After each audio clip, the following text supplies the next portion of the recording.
చూస్ country delight, live better. ఇప్పుడే country delight యాప్ని download చేసుకోండి. నమస్తే, వెల్కమ్ టు సుమన్ టీవీ. సిడ్నీలో జరిగిన ఉగ్రవాద దాడితో ప్రపంచం మరొక్కసారి ఉలిక్కిపడినటువంటి పరిస్థితి ఉంది.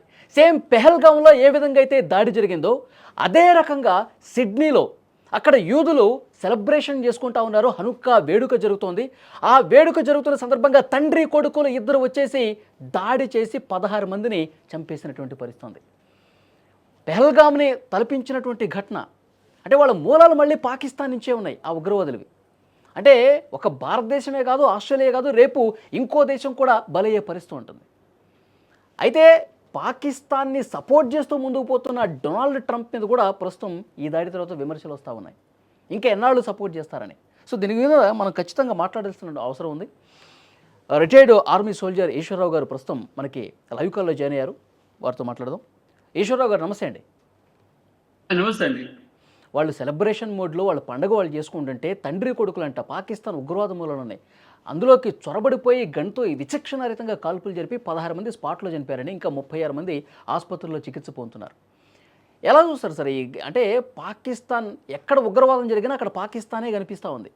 ఏమంటారు? కరెక్టేనండి. యాక్చువల్లీ అంటే ఇప్పుడు ప్రతి ఒక్కరు ఒక పని నేర్చుకుంటారు కదండి లైఫ్‌లో బ్రతకడం కోసం.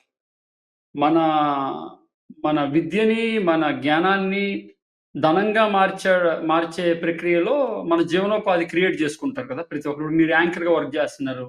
నేను ఆర్మీ నుంచి రిటైర్ అయిన తర్వాత I'm working as a wellness consultant. So, ah, హీరోలది, సెలబ్రిటీది ఫిట్‌నెస్ చూస్తా ఉంటా.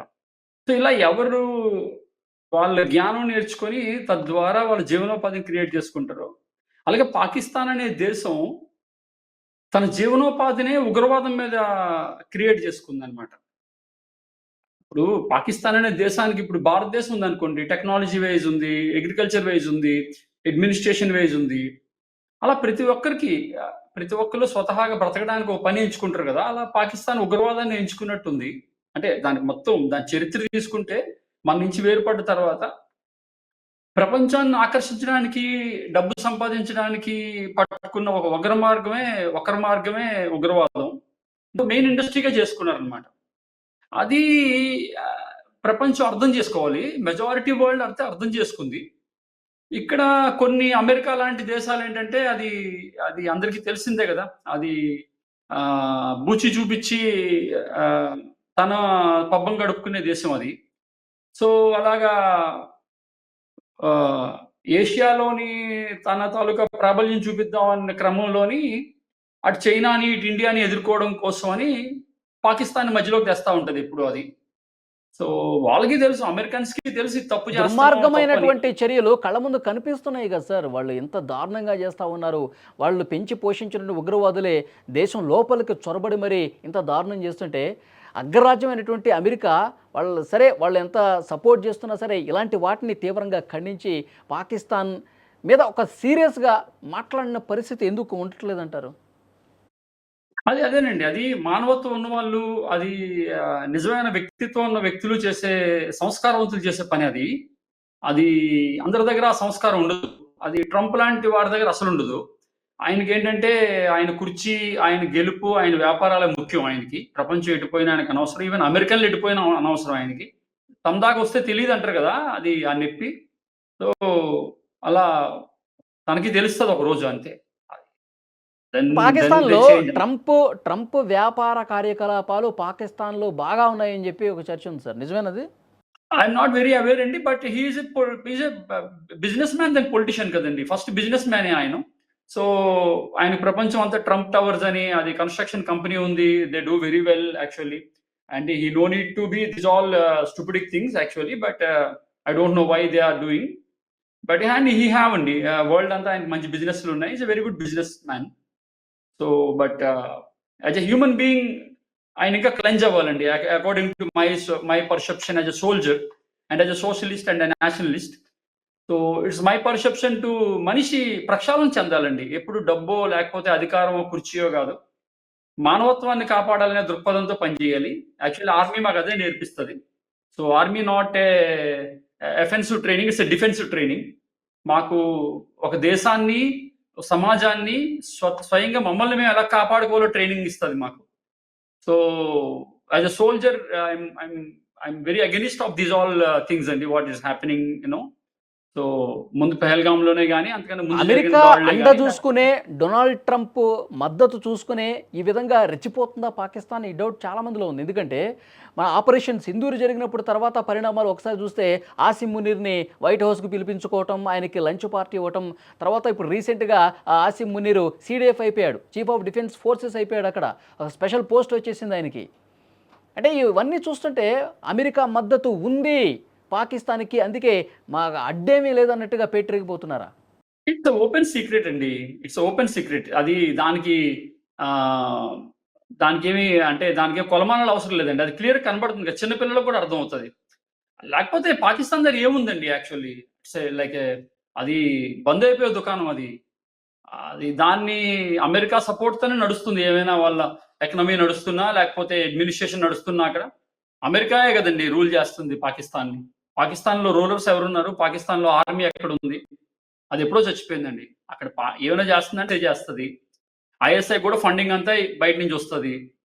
So this all open secret అండి. I have to shame on them actually. So పాకిస్తాన్‌లో ఆకలి కేకలు వినిపిస్తా ఉంటాయి సార్. వాళ్ళ జీవనం గడపటమే సాధారణ ప్రజలు చాలా ఇబ్బందికర పరిస్థితులుంటాయి. రోటీ కోసం వాళ్ళు గుంపులు గుంపులుగా ఎగబడే పరిస్థితులున్నాయి. కానీ ఆ దేశంలో అంత సంక్షోభ పరిస్థితులుంటే అవేమీ పట్టనట్టుగా వీళ్ళు ఈ విధంగా చేయటాన్ని ఎలా అర్థం చేసుకోవాలి మనం? అంటే కొంచెం మిస్‌గైడింగ్ గూడా అవుతా ఉంటదండి. యూత్‌కి యాక్చువల్లీ సో, ఈ టెర్రరిజం వైపు ఎవరైతే అట్రాక్ట్ అవుతారో, వాళ్ళకి వాళ్ళని మిస్‌గైడ్ చేస్తారండి. వాళ్ళ పెద్దలు ఎవరైతే ఉన్నారో వాళ్ళు మిస్‌గైడ్ చేస్తారు. వాళ్ళ ప్రలోభాలకి మతాన్ని అడ్డు పెట్టుకొని, మతంలో ఇలా చెప్పారు, అలా చెప్పారు, మీరిలా చేస్తే మీకు ఇలా జరుగుతది పైకెళ్ళాక అని ఒక ఫ్రిక్షనల్ ఇది క్రియేట్ చేస్తారు వాళ్ళ బ్రెయిన్‌లో. తెగించి ఆయన వెపన్ లాక్కొని ఈ try to save the people. So అలా చూసుకున్నప్పుడు మనం మధ్యలో తీసుకురాలేము. బట్ ఎవరైతే దాన్ని మిస్‌అండర్‌స్టాండ్ చేసుకుంటారో, ఎవరైతే దాన్ని తప్పుగా అర్థం చేసుకొని, అదే కరెక్ట్ అనుకోని దాన్ని ఫాలో అవుతారో, వాళ్ళు చేసే దుశ్చర్యలండి ఇవన్నీ. మీరన్నట్టు అమెరికా ట్రంప్ పక్కా సపోర్ట్ చేస్తాడండి. ట్రంప్‌కిప్పుడు అంటే ఈ మధ్య మోడీ గారు తీసుకున్న డెసిషన్సే గాని, లేకపోతే ఇప్పుడు జియో పాలిటిక్స్ చూసుకుంటే మీకు చైనా ఇక్కడ స్ట్రాంగ్ అవుతుంది ఏషియాలో. And the same time India కూడా స్ట్రాంగ్ అవుతుంది. And Russia and Israel support చేస్తున్నాయి ఇండియాకి మిలిటరీ పరంగా. So Modi garu he is doing very well in all over the world actually. World లీడర్స్‌లోని gaining very good credibility and all with his leadership and his personality. అవుతుంది కాబట్టి భారత్‌ని కట్టడి చేయాలి. భారత్‌ని మన చేతిలో పెట్టుకోవాలంటే పాకిస్తాన్‌ని మనం ఎంకరేజ్ చేయాలి. ఈ భావంతోనే ఉందా అమెరికా? ఆబ్వియస్లీ అండి. As a soldier it's my perception. Right అండి. You are right. ఓకే. ఇక్కడ ఏషియాలో భారత్‌ని కట్టడి చేయాలి అంటే పాకిస్తాన్ చేతిలో పెట్టుకోవాలనేది ఒక పాయింట్ అండి. ఐ యామ్ ఇప్పుడు అగ్రీ ఏంటి విత్ యూ. దీనికి పరిష్కారం ఏంటి సార్? పాకిస్తాన్ ఆ ఉగ్రవాద కోరలు పీకేయాలంటే ఏంటి? ఎలాంటి చర్యలు అవసరం? ప్రపంచ దేశాలు కూడా ముందుకు రావాలి. ఎందుకంటే ఇవాళ ఆస్ట్రేలియా, మొన్నేమో ఇండియా, ఆ తర్వాత ఇంకో ఏ దేశమైనా కావచ్చు. ఎవరి మీదకైనా ఉగ్రవాదులు అటాక్ చేయొచ్చు. సో ప్రపంచం ఒక్కటిగా ముందుకు కదలాలి ఉగ్రవాదాన్ని అరికట్టడానికి. ఎలాంటి చర్యలు అవసరం అంటారు? ఇది అందరూ సమిష్టిగా చేయాలండి. యాక్చువల్లీ ఈవెన్ ఒక యూఎస్ తీసేస్తే పక్కకి మిగిలిన దేశాలన్నీ కూడా దీన్ని ఏకీభవిస్తాయండి మీరు చెప్పిన పాయింట్‌తో. అండ్ ఏదైతే మోడీ గారు మొన్న పెహల్గాం తర్వాత మన ఎంపీస్‌ని వరల్డ్ అంతా పంపించి సో, ఈ మిలిటెన్సీ గురించి దీని గురించి మాట్లాడించినప్పుడు ప్రపంచంలో చాలా సపోర్ట్ వచ్చిందండి ఇండియాకి. అండ్ మిలిటెన్సీ అగెయిన్స్ట్‌గా వర్క్ చేద్దామని even Russia, Israel many countries they supported this argument. So even యూఎస్‌కి అది దాని పొలిటికల్ డ్రామా అండి ఇదంతాన. అంటే అది చేసి ఇండియాని డిస్టర్బ్ చేస్తేనే పాకిస్తాన్‌ని కొంచెం చేస్తేనే ఇండియా మన చేతిలో ఉంటది అని. అందుకే కదండీ ఇప్పుడు టారిఫ్‌లు అవన్నీ చూడండి ఎన్ని టారిఫ్‌లు ఏసారు ఈ మధ్య మన మీద. సో రియల్లీ ఐ సెల్యూట్ ప్రధానమంత్రి మోడీ గారండి. ఎందుకంటే which way he reacting and which way he handling this all situations. దానికి చాలా కరేజ్ కావాలండి. చాలా కరేజ్ అండ్ చాలా కాన్ఫిడెన్స్ కావాలి. సో మోడీ గారికి ఈ విషయంలో మోడీ గారిని మనం చాలా ఎక్కువ సపోర్ట్ చేయాలండి. సార్ ఇప్పుడు మన ముందున్నటువంటి యాక్షన్ ప్లాన్ ఏంటి సార్? ఎందుకంటే ఇప్పుడు ఆ లష్కర్ ఏ తోయిబా చీఫ్ హఫీజ్ సయీద్ ఎవడైతే ఉన్నాడో అతని స్నేహితుడంట అబ్దుల్ రబూఫ్ ఒక కామెంట్ చేశాడు, ఢిల్లీని మేము ఆక్రమించేస్తాం, ఈ S-400తో ఏం కాదు, ఆ భారత్ యుద్ధ విమానాలతో అయ్యేదేం లేదు, మొత్తం తునాతునకలు చేసేస్తాం అని చెప్పి డైరెక్ట్గా మాట్లాడుతూ ఉన్నారు ఉగ్రవాదులు అక్కడ వాళ్ళు. ఏ క్షణమైనా సరే పెహల్గాం లాంటి దాడి చేయడానికి వాళ్ళు సిద్ధంగా ఉన్నారని చెప్పి మనకు అర్థమవుతుంది. సో మనం ఏం చేయాలి? ఆపరేషన్ సింధూర్ 2.0 అనేది మళ్ళీ ఏమైనా వచ్చే పరిస్థితి కనిపిస్తుందా? పాకిస్తాన్ నడ్డి విరచాలంటే ఏం చేయాలి ఫైనల్గా, ఏం చెప్తారు? అది అది అది డెఫినెట్లీ చెయ్యాలండి. బట్ అంటే యాక్చువల్లీ ఆపరేషన్ 2.0 అది అది అయిపోలేదండి. అది స్టిల్ ఇన్ రన్నింగ్ ప్రాజెక్ట్ అండి అది యాక్చువల్లీ. సో అది ఆర్మీ కూడా అనౌన్స్ చేసింది. ప్రధానమంత్రి గారు మోడీ గారు కూడా చెప్పారు. సో ఎప్పటివరకైతే మా మీద దాడులు ఆగవో అప్పటి వరకు ఇది కంటిన్యూ అవుతదని. అంటే ఇదంతా మనం అనుకున్నంత ఈజీ కాదండి. మిలిటరీ యాక్షన్స్ మనం అంటే మామూలు కామన్ మ్యాన్ లేకపోతే మన మీడియాలోని మీలాంటి నాలాంటి యువకులకి కష్టం అనిపించినప్పుడు ఇంకొక దేశం మీద యుద్ధం ప్రకటించడమో, లేకపోతే ఇంకొక దేశం మీద తిరగబడడమో, అది అంటే జియోపొలిటికల్ సిట్యుయేషన్స్‌లోని ఆహ్, చాలా రకాలుగా ఆలోచించాల్సి ఉంటదండి actually. So there all big strategies అండి. అంటే ఇవన్నీ బయటికి రివీల్ చేయకూడదు. But it's not I'm not able to talk in front of media this all things. But there is a big plan అండి. సో ఇట్స్ ఆల్ రాయే గాని, లేకపోతే army head క్వార్టరే గాని, లేకపోతే డిఫెన్స్ మినిస్ట్రీయే గాని దీని మీద వర్క్ చేస్తా ఉంటదండి ఎప్పుడూను. So we no need to worry అండి. ఎవరో నేను ఢిల్లీలో బాంబ్ పెడతానో, లేకపోతే అక్కడ అది పేల్చేస్తానని ఎవడో ఒక మిలిటెంటో ఎవరో XY ఒక స్టేట్మెంట్ ఇస్తే ఆహ్, దాన్ని మనం అంత సీరియస్‌గా మనం తీసేసుకోక్కర్లేదు. దాని గురించి వర్క్ చేసే టీమ్స్ ఉంటాయండి మన దగ్గర. So okay. we have to confident on our army and our defense system and also government of India. So మనం కాన్ఫిడెంట్‌గా ఉండాలండి అంతేనండి. ఇప్పుడు ఢిల్లీలో బ్లాస్ట్ చూసాం కదా సార్, డాక్టర్స్ని కూడా వాళ్ళు అవును. ఆ విధంగా చేశారు కదా. అంటే వాళ్ళు కొత్త కొత్త ప్లాన్స్తో వస్తున్నారు దేశం మీద దాడి చేయడానికి. అదేనండి. అంటే యాక్చువల్లీ ఇక్కడ చాలా మందికి అర్థం అవ్వలేనిది ఏంటంటే అండి, ఒక మిలిటెంట్ అనేవాడు వాడి మోటోయే వాడు చనిపోయి ఒక 10 మందిని చంపేయాలనేది ఉంటదండి వాడి మోటో. సో అలాంటి మోటోతో ఉన్న వాళ్ళని మనం ప్రిడిక్ట్ చేయడం కొంచెం కష్టం అవుతదండి. బట్ సోల్జర్ మోటో అది ఉండదండి. Soldier motto is the defensive thing. So soldier protect చేయాలనుకుంటాడు. కాబట్టి ఆ మోటోలో ఉన్న వాళ్ళని మనం ముందు ట్రేస్ చేయగలిగితే చాలా మంచిది. అదెప్పుడు మన ఇంటెలిజెన్స్ చేస్తా ఉంటదండి. అది జరుగుతా ఉంటది. బట్ తర్వాత కూడా కొన్ని సంఘటనలు జరుగుతా ఉంటాయి. ఎందుకంటే అవతల వాడి మోటో ఏముంటదంటే వాడు చచ్చిపోయినా 10 మందిని చంపేయాలనుకుంటాడు కాబట్టి ఆహ్, ఎక్కువ సార్లు ఆహ్, ఇలాంటివి రిపీటెడ్‌గా జరగడానికి అవకాశాలుంటాయండి. ఆ భావజాలం ఉన్నోళ్ళతో. మన నైబర్స్‌కి మనతోని మనకి నైబర్‌హుడ్‌లో కొంచెం ప్రాబ్లమ్ ఉంది కదండీ. ఇక్కడ పాకిస్తాను, ఇంకోదర చైనా, ఇంకోదర బంగ్లాదేశ్. సో, ఈ కొంచెం ఆహ్, ఆ ఇస్లామిక్ టెర్రరిజం అనేది ఈ చుట్టుపక్కల మనకుందండి బాగా. సో, దాన్ని యూత్‌ని రాంగ్ డైవర్షన్‌లోకి తీసుకెళ్ళి, వాళ్ళని కొంచెం రాంగ్ డైవర్షన్ తీసుకెళ్ళి, ఇండియా మీద వాళ్ళని ఆహ్, పంపించడం ఇండియాని డిస్టర్బ్ చేయాలనుకోవడం. సో, ఇవన్నీ మాస్టర్ మైండ్స్ వర్క్ చేస్తా ఉంటాయండి. So, same time Indian intelligence కూడా వర్క్ చేస్తా ఉంటది. అది నేను చెప్పదలుచుకున్నదండి. But we no need to worry ఎవరో ఒకళ్ళు కానీ ఛాలెంజ్ జరుగుతున్నటువంటి ఈ చేసినప్పుడు ఈ పరిణామాలు చూస్తే సార్, అమెరికా సపోర్ట్ ఉంది, ట్రంప్ సపోర్ట్ ఉందని చెప్పి మీరు ఇంతకుముందు అన్నారు. చిన్న పిల్లోడికి కూడా ఇది సీన్ మొత్తం అర్థమవుతుందని. కానీ ఓపెన్ సీక్రెట్ అండి. హ్మ్. ట్రంప్ వ్యవహార శైలి ఇంకా పాకిస్తాన్‌ని ఎట్టి పరిస్థితుల్లో కంట్రోల్ చేయడు అని చెప్పి అర్థమైపోతుంది. అంతేనా ఫైనల్‌గా? కంట్రోల్ చేయడానికి కాదండి. కంట్రోల్ చేస్తున్నాడండి. పాకిస్తాన్‌ని ఆడిస్తున్నది అతనే. పాకిస్తాన్ అసలు రూల్ చేస్తున్నది ట్రంపేనండి. పాకిస్తాన్ ఉగ్రవాదాన్ని నేననేది పాకిస్తాన్ ఉగ్రవాదాన్ని కంట్రోల్ చేయడు అంటున్నా. అదేండి. ఆయనకి ఎలా కావాలంటే అలా చేసుకుంటాడండి. ఆయనకి ఎవరి మీద కావాలంటే వాళ్ళ మీదకి పంపిస్తాడు. ఆయనే కంట్రోల్ చేస్తున్నాడు ఉగ్రవాదాన్ని కూడా అంటున్నాను నేను. అదే. ఉగ్రవాదాన్ని కూడా ఆయనే కంట్రోల్ చేస్తున్నాడు. యాక్చువల్లీ ఓహ్, పెద్దన్నగా ఆయన ఏం చేయాలంటే ప్రపంచంలో శాంతిని నెలకొల్పాలి. బట్ ఈయనేం చేస్తున్నాడంటే భయపెట్టి జనాలందరినీ ఆయన పబ్బం గడుపుకుంటున్నాడు. అది ట్రై చేస్తున్నాడు. ఆయన దగ్గరున్న వెపనరీ, ఆయన ఆయన సిస్టమ్స్‌లోకి అందరిని తీసుకొని రావడానికి సో, ఆ భయాన్ని క్రియేట్ చేయడం కోసం ఇదంతా చేస్తున్నాడండి. ఈ బ్లడ్ గేమ్ ఆడుతున్నాడాయన.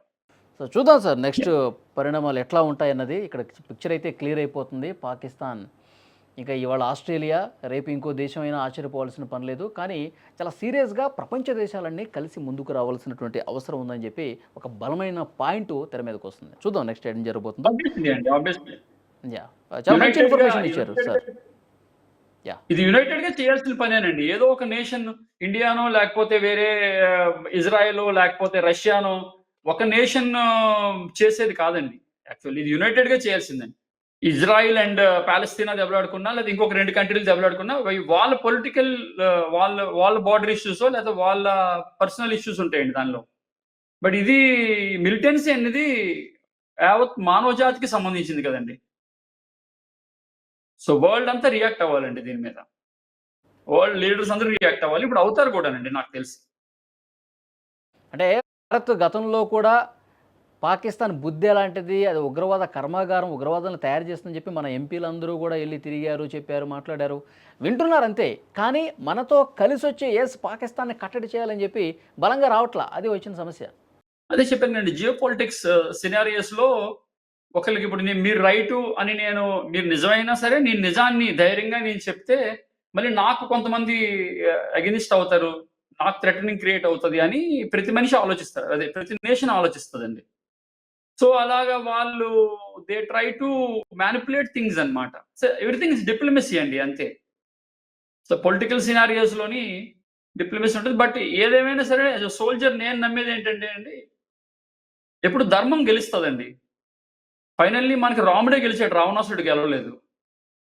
సో రావణాసురుడు ఇంకా బలవంతుడు, రావణాసురుడు చాలా రాముడి కంటే ఎక్కువ జ్ఞానం గలవాడని మనం చదువుకున్నాం రామాయణ పురాణాల్లో. బట్ ఫైనల్లీ రాముడే గెలిచాడండి యుద్ధం. So I believe on that ధర్మో రక్షిత అండి.